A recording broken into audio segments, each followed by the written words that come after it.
สิภาพมาเบิ่งปล่อยเขาครับปล่อยโคตร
ช้าไปนิดนึงครับ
ประมาณ3 นาทีกว่าๆแล้วเนาะพี่น้อง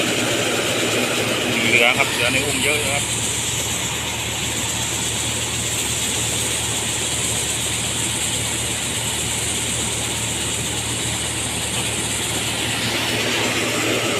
าวกับข้าวโพดอันไหนมันจะลงเร็วกว่ากันครับ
5 นาทีกว่าแล้วแหละครับเพราะว่าเราไม่ได้ถ่ายตอนเริ่มเราถ่ายก่อนเริ่มต้องไปไล่ดูครับว่าเขาปล่อยข้าวโพดเริ่มจากนาทีที่เท่าไหร่เราจะรู้ว่าเขาใช้เวลาปล่อยกี่นาทีครับ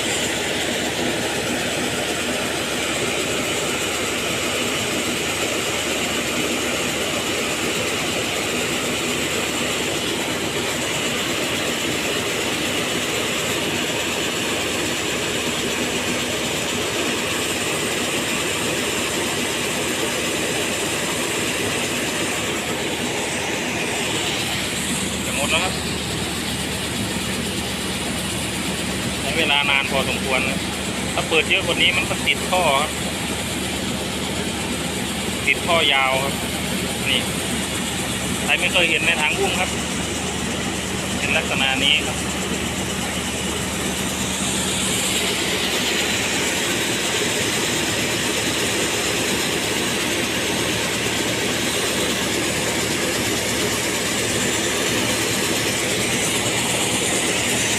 นี่แหละ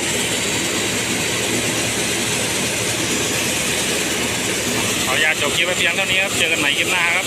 สวัสดีครับหมดแล้ว